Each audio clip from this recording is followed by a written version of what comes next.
So welcome to Jain Tutorials. It is Jain Tutorial online class for physics, chemistry, maths. बच्चों कैसा लग रहा है फिजिक्स इलेक्ट्रोमैग्नेटिज्म पढ़ रहे हैं। उम्मीद है वीडियो नंबर 1, 2, 3 देख के थोड़ा सा पता चल गया कि बहुत कॉम्प्लेक्स होने वाला है, आपको बहुत अच्छा से पढ़ना पड़ेगा। वीडियो 1, 2, 3 में 2 क्वेश्चन जो एग्जाम के पॉइंट ऑफ व्यू से बायट एंड सर्वट लो और magnetic field of a straight finite conductor जो पिछला क्लास में डिस्कस किए थे उसके बारे में आपको सब कुछ बता दिए। अंडरस्टूड। तो चलिए आज हम लोग थोड़ा और आगे पढ़ते हैं। दोनों क्वेश्चन को बायट सर्वट लॉ का सारा कुछ plus magnetic field near a straight finite conductor के बारे में सारा कुछ एकदम 5-6 बार जरूर प्रैक्टिस कर लीजिए। एग्जाम के पॉइंट ऑफ व्यू से वेरी वेरी इंपॉर्टेंट क्वेश्चन है। तो चलिए थोड़ा और आगे पढ़ते हैं। नेक्स्ट डेरिवेशन करते हैं हम लोग। तो बायट सर्वट लॉ पढ़ लिए, मैग्नेटिक फील्ड निकालने का तरीका बता दिए, फाइनाइट कंडक्टर के बारे में बता दिए। अगर क्वेश्चन आ गया इनफाइनाइट अनंत लंबा कंडक्टर है तब इस केस में क्या होगा। हम लोग एल लंबाई का निकाले थे, है ना, याद आ रहा है। ये क्या था φ1 और ये क्या है φ2 और P पॉइंट पर क्या निकाले थे मैग्नेटिक फील्ड। अगर कंडक्टर का लंबाई इंफिनिटी हो जाए, इनफाइनाइट लंबाई का कंडक्टर हो जाए, तब इस केस में φ1 को हम लोग को क्या करना पड़ेगा, φ1 को इंफिनिटी से मिलाना है। तो आपको लिटरली आपको ऐसा करना पड़ेगा, मतलब 2 लाइन पैरेलल ड्रॉ करेंगे तब वो जाके इंफिनिटी मिलेगा। तब उस केस में φ1 का वैल्यू क्या हो जाएगा 90 डिग्री नहीं होगा। देखिए स्ट्रेट कंडक्टर था, फाइनाइट था, एल लंबाई का था, मैग्नेटिक फील्ड निकाल दिए थे। φ1 90 डिग्री है, φ1 का वैल्यू क्या हो जाएगा। अगर इसको इस पॉइंट को हम लोग φ1 बोलते हैं, इतना सा को φ1 बोलते हैं। अगर हमको इन्फिनिटी हो जाएगा तो ये φ1 का वैल्यू को हम लोग सीधा एकदम 2 लाइन पैरेलल करने से वो इन्फिनिटी मिलता है। तो बस इनफाइनाइट कंडक्टर का रहेगा तो φ1 का वैल्यू क्या हो जाएगा 90 डिग्री। अंडरस्टूड। उसी प्रकार φ2 का वैल्यू इससे मिलाएंगे हम लोग, ऐसे मिलाएंगे इस पॉइंट को, तो φ2 का वैल्यू भी क्या हो जाएगा, ये जो φ2 था वो क्या हो जाएगा, φ2 भी क्या हो जाएगा 90 डिग्री। तो अगर देखिए ध्यान से हम लोग पढ़ चुके हैं फाइनाइट स्ट्रेट कंडक्टर का मैग्नेटिक फील्ड निकाल चुके हैं μ0/4 पाई I बाई R क्या था, ये दूरी कंडक्टर से परपेंडिकुलर डिस्टेंस। फिर हम लोग साइन अपर पार्ट के लिए φ1 और लोअर पार्ट के लिए क्या था φ2। अगर यही फाइनाइट कंडक्टर को हम लोग क्या लिखना पड़े, इनफाइनाइट अनंत लंबा कंडक्टर, बहुत जिसका लंबाई अनिश्चित है, इनडिफिनिट है, तो μ0 बाई क्या होगा 4 पाई I बाई R। सब कुछ तो करंट तो वही जा रहा है, करंट वही है, लंबाई बदल गया, इन्फिनिटी हो गया। तब उस केस में φ1 का वैल्यू क्या होगा, φ1 को चेंज करेंगे, क्या φ1 को हम लोग चेंज करेंगे किसके रूप में 90 डिग्री को रूप में चेंज करेंगे। उसी प्रकार φ2 का वैल्यू भी क्या करेंगे 90 डिग्री में चेंज करेंगे। तो बस अगर फाइनाइट कंडक्टर आएगा तो क्या लिखते हैं μ0/4 pi I by R sine φ1 plus sine φ2। अगर इनफाइनाइट स्ट्रेट कंडक्टर होगा तो μ0/4 पाई क्या होगा I बाई R, साइन का φ1 क्या होगा 90 डिग्री और साइन का φ2 क्या होगा 90 डिग्री। क्लियर है। वीडियो को पॉज करके नोट कर लीजिए। तब उस केस में क्या होगा, फाइनल आंसर क्या हो जाएगा बी ऑफ इनफाइनाइट। अगर लंबाई नहीं दिया हो तो इनफाइनाइट ही लिखा जाता है μ0/4 pi I by R sine का 91 साइन का 91 B of infinite straight conductor μ0/4 pi I by R 1 + 1 क्या होता है 2 होता है। तो B of infinite straight conductor क्या हो जाएगा μ0/4 पाई I बाई R को 2 से काटेंगे तो क्या होगा 2 पाई R। एकदम सिंपल सा आंसर आ गया। फाइनाइट लंबाई का रहेगा और इनफाइनाइट लंबाई का रहेगा, दोनों में आंसर का अंतर देख लीजिए। φ1 बिकम्स 90, φ2 बिकम्स 90 और इस तरह से हम लोग 1 और 1 को जोड़ेंगे 2 हो जाएगा और 2 से काट भी सकते हैं। और इसको ऐसा लिखना ज्यादा अच्छा रहता है μ0/4 पाई 2I बाई R। इसे क्या होगा, इसका वैल्यू फिक्स है, क्या होगा 10 का power -7 2 into I by R। या फिर आप चाहेंगे तो इसको 2 पाई लिखने पर आपको कैलकुलेशन करने में मुश्किल हो सकता है। अंडरस्टूड। और मैग्नेटिक फील्ड क्या होता है? टेस्ला के रूप में आंसर आता है। करंट इज किसके रूप में है? एम्पियर। और आर दूरी किसके रूप में है? मीटर के रूप में है। क्लियर है स्टूडेंट? समझ में आ गया? पूरा बात को नोट कर लीजिए। ये सब फार्मूला बन गया, एक सिंपल सा यूज करके दिखा रहे हैं कि फाइनाइट स्ट्रेट कंडक्टर के बगल में कोई कंडक्टर रखेंगे तो मैग्नेटिक फील्ड कितना होता है। क्लियर है? तो ये बन गया फार्मूला। अब सिंपल सा क्वेश्चन देखिए, एक इनफाइनाइट स्ट्रेट कंडक्टर में infinite straight conductor current is 2 ampere and current is 2 ampere. Find, क्या निकालना है? मैग्नेटिक फील्ड, मतलब बी निकालना है at a distance of 20 centimetre from कहां से? कंडक्टर। बस। तो ये जो टॉपिक पढ़ लिया तो उसके लिए बहुत ईजी है। जो टॉपिक को नहीं पढ़ा है सोच भी नहीं पाएगा कि कौन सा फार्मूला यूज होगा। बी इनफाइनाइट स्ट्रेट कंडक्टर, सोचिए इतना सा में 1-2 नंबर एग्जाम में तुरंत मिल जाता है। क्या होगा formula? Mu naught by 4 pi 2 into I by R. ये वाला इस फॉर्म में लिखने से फायदा क्या होगा? 10 का पावर -7 2i। आई का वैल्यू कितना है? आई का वैल्यू क्वेश्चन में कितना दिया है? 2 एम्पियर। और दूरी देख रहे हैं, ये परपेंडिकुलर डिस्टेंस, उस पॉइंट से परपेंडिकुलर डिस्टेंस होता है। ये दूरी नहीं होगा, ये दूरी नहीं होगा। कौन सा दूरी होगा? परपेंडिकुलर डिस्टेंस होगा। पी पॉइंट यहां पे है तो ये दूरी नहीं, ये दूरी नहीं, ये दूरी आर है। 20 सेंटीमीटर को मीटर में चेंज करने आता है। आर का वैल्यू क्या होगा? 20 सेंटीमीटर है। करंट भी क्या दिया हुआ है? 2 एम्पियर दिया हुआ है। और 20 को 10 का पावर -2 से आपको मल्टीप्लाई करना पड़ेगा। तो 2 2 4 बाई 20, 2 2 4 बाई 20, 10 का पावर -7 -2 ऊपर गया तो क्या हो गया? -5। यानी क्या हो गया? एक 0 और दे देंगे तो 2 लिख दें। 10 का पावर एक 0 ऊपर गया -6 टेस्ला। अंडरस्टूड। तो कैसे मैग्नेटिक फील्ड निकालते हैं इनफाइनाइट का? एक फाइनाइट का ही बना के दिखाते हैं, बहुत इजी है। आपको सारा डाटा दिया हुआ रहेगा, सोचने का कोई जरूरत भी नहीं पड़ेगा। स्ट्रेट कंडक्टर के बारे में सब कुछ बता दिए। न्यूमेरिकल आएगा, वैल्यू पुट करने से बन जाता है इन board examination. Is it clear students? समझ में आ रहा है एकदम अच्छा से? वेरी वेरी इंपॉर्टेंट एक्सरसाइज शुरू हुआ, सॉरी चैप्टर शुरू हुआ, नाम है magnetic effect of electric current. तो चलिए नोट कीजिए, हम मिटाने वाले हैं। एक क्वेश्चन और देखिए, एक फाइनाइट लंबाई का कंडक्टर दिया हुआ है। लंबाई नहीं दिया हुआ, लेकिन ये बोल रहा है there is a finite conductor in which 6 ampere current flows. 6 ampere current flow कर रहा है। क्लियर है? Find magnetic field at a distance of 40 centimetre if φ1 एकदम स्टैंडर्ड है, φ2 भी स्टैंडर्ड है, 30 डिग्री 60 डिग्री। अगर फिगर हम लोग ड्रॉ करेंगे, एक फाइनाइट लंबाई नहीं दिया हुआ, लेकिन लंबाई इसका निश्चित है। क्लियर है?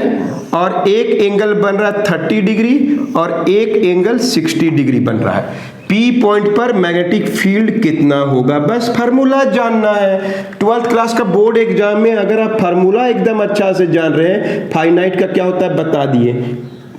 क्लियर है? क्या होता है formula? Mu naught by 4 pi I by R into sin का φ1 प्लस साइन का क्या होता है φ2। बोलिए, वैल्यू पुट करिए। 10 का पावर -7। आई करंट कितना दिए? क्वेश्चन में लिखा हुआ current is given as 6 ampere. Clear है? ये म्यू नॉट बाई 4 पाई 10 का पावर -7। दूरी कितना है?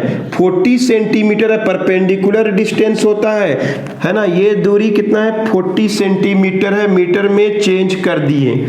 साइन का φ1, साइन का कितना डिग्री? बोलिए 30 डिग्री। एक बार लिखिए जरा, 30 डिग्री प्लस साइन का क्या होगा? 60 डिग्री। कोई डाउट नहीं है? कैसे बनाए पता चल रहा है? सॉल्व करेंगे अब हम लोग। 6/40 अलग कर लीजिए, 10 का पावर -7 में 2 गया तो क्या होगा -5।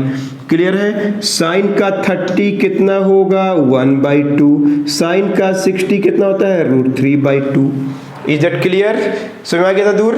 नोट कीजिए, कोई डाउट नहीं होगा, पूरा क्लियर हो रहा होगा। वीडियो को पॉज करके नोट करिए, हम लोग कंप्लीट करते हैं। पढ़ते question. There is a finite conductor in which 6 ampere current flows, find magnetic field at a distance of 40 centimetre if φ1 equal to 30 degree and φ2 is equal to 60 degree.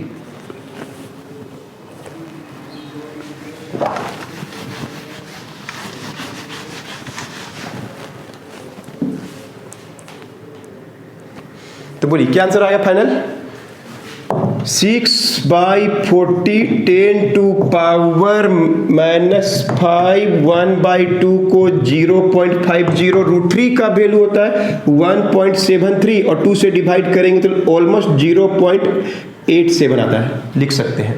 Clear है? तो क्या हो गया 6/4 इंटू 10 का power 1 0 ऊपर लेके -6 लिख लें, 0.50 और इसको जोड़ेंगे तो 1.37 लिख लें, इसको डिवाइड कर दिए तो कितना हो गया 1.5 इंटू 1.37 इंटू 10 का पावर -6। कैलकुलेशन अपने से कर लीजिए, कहीं गलती क्यों आप चेक कर लीजिएगा। 15 से बन जाए 105, 55, 15 बन जाए 15 और 5 20, तो 2.055 10 का पावर -6 टेस्ला। तो इस तरह से फाइनाइट क्या है, इनफाइनाइट क्या है, कैसे मैग्नेटिक फील्ड निकालते हैं, फार्मूला भी समझा दिए। तो चलिए अभी हम लोग पढ़ेंगे direction of magnetic field near a straight conductor.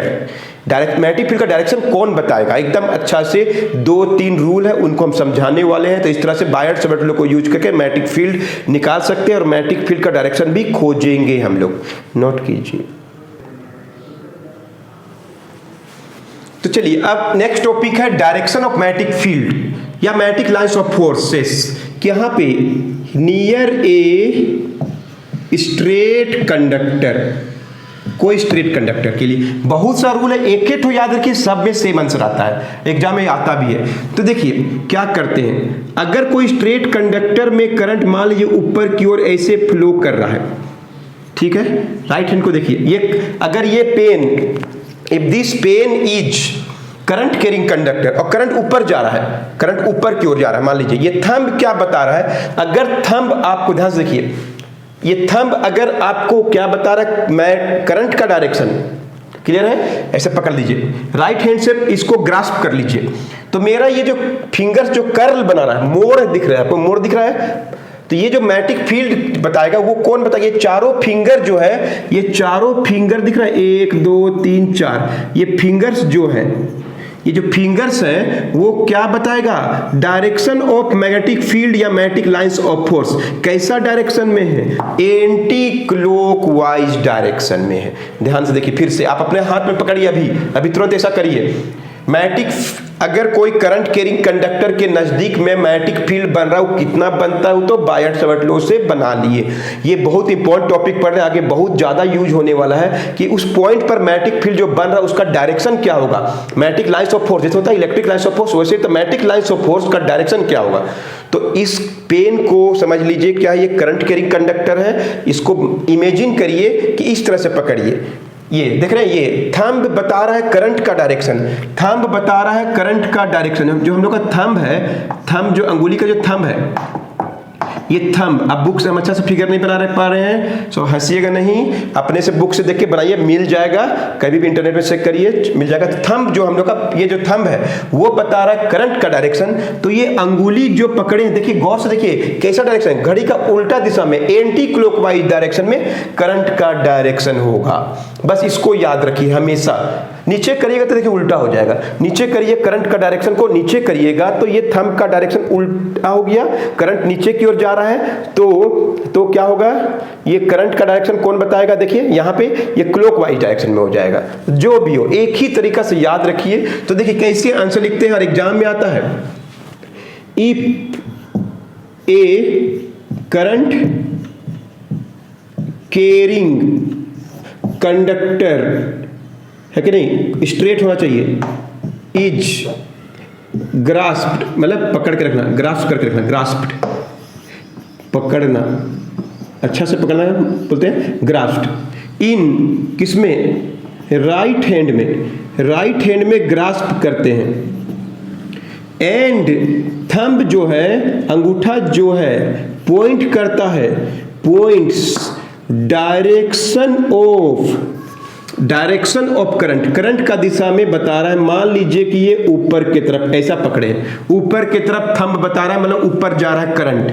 Then the curl, curl मतलब क्या, मोड़, ऐसे बना हुआ ना झुकाव, कर्ल ऑफ फिंगर्स, फिंगर्स का जो कर्ल है, घुमाव है, विल गिव क्या चीज, क्या बताएगा, डायरेक्शन ऑफ क्या चीज, मैग्नेटिक फील्ड, मैग्नेटिक फील्ड का डायरेक्शन बताएगा। द कर्ल ऑफ फिंगर्स, घुमाव जो है, we give direction of magnetic field, या बोलते हैं मैग्नेटिक लाइंस ऑफ फोर्स। जैसे होता है इलेक्ट्रिक लाइंस ऑफ फोर्स पढ़े हैं, तो उसे मैग्नेटिक लाइंस ऑफ फोर्स भी होता है कि नहीं। करंट का डायरेक्शन अगर इस तरह से है तो मैग्नेटिक फील्ड का डायरेक्शन कौन बताएगा, ये जो 4 गो फिंगर है, और वो कैसा, घड़ी का उल्टा दिशा में, इस फिगर के हिसाब से एंटी क्लॉकवाइज डायरेक्शन में है। कोई डाउट नहीं है, एकदम अच्छा से बता दिए। अगर कल्पना कीजिए ऐसे पकड़ेंगे, करंट नीचे की ओर जा रहा है, नहीं सर करंट इधर जा रहा था तो हमको ऐसे रखना पड़ेगा। देखिए करंट इधर जा रहा है सर, हम ऐसे रखे थे, तो थंब क्या बता रहा है, तो देखिए घड़ी का उल्टा दिशा में है कि नहीं है ना, घड़ी का उल्टा दिशा में, ऐसे डायरेक्शन में क्या है, इसका मैग्नेटिक फील्ड है, इस डायरेक्शन में इसका क्या है, मैग्नेटिक फील्ड है। अंडरस्टूड। तो इस तरह से ये है, इसको बोलते हैं हम लोग मैक्सवेल का right hand thumb rule to find the magnetic field का डायरेक्शन या मैग्नेटिक लाइंस ऑफ फोर्स का direction near the straight finite conductor. और पढ़ दें हम फिर से, देखिए, if a current carrying conductor straight is grasped, पकड़ के रखना, in right hand, and thumb जो है पॉइंट कर रहा है, क्या दिखा रहा है, डायरेक्शन ऑफ करंट ऊपर की ओर, then the curl of fingers will give क्या, डायरेक्शन ऑफ मैग्नेटिक फील्ड बोलिए या मैग्नेटिक लाइंस ऑफ फोर्स बोलिए, जो एंटी क्लॉकवाइज में होगा। एकदम अच्छा से हम आपको बता दिए, बुक में देखिएगा तो और भी क्लियर हो जाएगा। क्लियर, फिगर हम अच्छा से नहीं बना पाए हैं इसलिए सॉरी, अपने से फिगर देखिएगा बुक में, एकदम क्लियरली समझ में आएगा। एक और देखिए, राइट हैंड पाम रूल, ये क्या होता है, ये भी डायरेक्शन ऑफ करंट बताता है। इसको हम आप ऐसे समझिए, मान लीजिए ये हथेली को ऐसे रखिए, इस तरह से रखिए, हथेली मतलब पाम मतलब क्या होता है, हथेली, इस हथेली को, राइट हैंड का हथेली को इस तरह से रखिए कि करंट का डायरेक्शन कौन बता रहा है, थंब बता रहा है, ये फिंगर बता रहा है कि मैग्नेटिक फील्ड उधर है, मैग्नेटिक फील्ड उधर है, तो उस पॉइंट पर मैग्नेटिक फील्ड का डायरेक्शन, मतलब जैसे इस पॉइंट पर निकालना, इस पॉइंट पर निकालना मैग्नेटिक फील्ड, तो देखिए ये थंब बता रहा है करंट का डायरेक्शन, ये बता रहा है मैग्नेटिक फील्ड का डायरेक्शन, तो उस पॉइंट पर मैग्नेटिक फील्ड किस डायरेक्शन, परपेंडिकुलर होगा। ये जो पेन का जो डायरेक्शन है, ये जैसे इस पॉइंट पर निकालना है, तो ये पॉइंट पर मैग्नेटिक फील्ड का हमेशा क्या होगा, परपेंडिकुलर होगा, मतलब प्लेन पर परपेंडिकुलर, प्लेन पर परपेंडिकुलर डायरेक्शन में मैग्नेटिक फील्ड होगा। ध्यान से देखिए, अगर कोई राइट हैंड है, मान लीजिए ये राइट हैंड है, ठीक है, थंब बता रहा है क्या, करंट का डायरेक्शन, ये पाम है, पाम मतलब क्या, हथेली है, अंगुली तो हम लोग का उधर की ओर है, तो उधर की ओर मैग्नेटिक फील्ड जो होगा उस पॉइंट पर, पी पॉइंट की तरफ मैग्नेटिक फील्ड जो बनेगा उसका डायरेक्शन क्या होगा, प्लेन पर, पाम में परपेंडिकुलर, पाम में परपेंडिकुलर मतलब हथेली में परपेंडिकुलर, मतलब इस तरह से होगा, पर बी का डायरेक्शन प्लेन पर परपेंडिकुलर होगा। तो ये भी यूज होगा आगे जाके। तो देखिए, if the thumb of right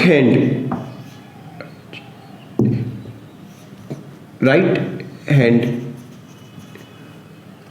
points, क्या पॉइंट कर रहा है, डायरेक्शन ऑफ करंट, करंट का डायरेक्शन को पॉइंट कर रहा है। स्ट्रेट कंडक्टर के बारे में बात कर रहे हैं, स्ट्रेट कंडक्टर है तो मैग्नेटिक फील्ड इधर की ओर जो है, द फिंगर्स पॉइंट, हम लोग का जो फिंगर है वो पॉइंट कर रहा है, बता रहा है, कि क्या पॉइंट बता रहा है, point the finger points the direction of क्या मैग्नेटिक फील्ड एट विच हम लोग को जहां निकालना है वो बता रहा है, वो जगह को बता रहा है। ये चारों फिंगर बता रहा है कि मैग्नेटिक फील्ड वहां निकालना है।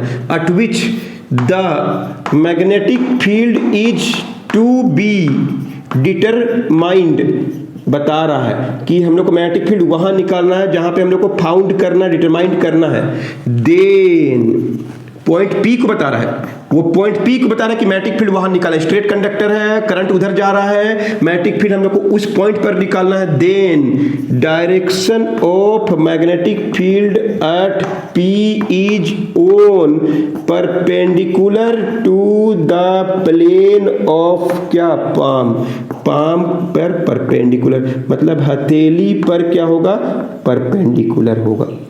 फिर से देखिए, समझना चाहते हैं तो देखिए, जैसे मान लीजिए ये हथेली है, ये पॉइंट कर रहा मैग्नेटिक फील्ड, इस पॉइंट पर ये जो अंगुली का डायरेक्शन है वो हम लोग बता रहा है कि मैग्नेटिक फील्ड इधर निकालना है। तो उस पॉइंट पर मैग्नेटिक फील्ड क्या होगा, ये जो प्लेन पर परपेंडिकुलर, हथेली में परपेंडिकुलर डायरेक्शन में ही मैग्नेटिक फील्ड है। ये हम लोग जान सकते हैं कि मैग्नेटिक फील्ड का डायरेक्शन किधर होगा, near the straight finite conductor. तो इस तरह से स्ट्रेट कंडक्टर के बारे में सब कुछ बता दें। इसके अलावा मैक्सवेल स्क्रू रूल भी है, जिस स्क्रू ड्राइवर कभी किए हैं, मान लीजिए कि खोलते हैं तो क्या होता है, खोलते हैं स्क्रू को with the help of driver, तो इसका क्या होता है, मैग्नेटिक फील्ड अगर हम लोग उल्टा घुमाते हैं, है ना, तो नीचे की ओर जाता है। अगर हम लोग सीधा घुमाते हैं, सॉरी गलती बोल दी, अगर हम लोग इसको घड़ी का उल्टा दिशा में घुमाते हैं तो देखिए खुलता है, ऊपर की ओर जा रहा है, और अगर घड़ी का दिशा में घुमाते नीचे की ओर जाता है। तो करंट का डायरेक्शन अगर स्क्रू ड्राइवर का डायरेक्शन है तो जो डायरेक्शन में हम लोग घुमा रहे हैं, है ना, वही बताएगा मैग्नेटिक फील्ड का डायरेक्शन। उसको ओपन करने के लिए हम लोग को एंटी क्लॉकवाइज घुमाना पड़ता है, उसको बंद करने के लिए क्लॉकवाइज डायरेक्शन में घुमाना पड़ता है, तो नीचे की ओर जाता है। तो उससे भी हम लोग मैग्नेटिक फील्ड पता कर सकते हैं। बहुत डिफरेंट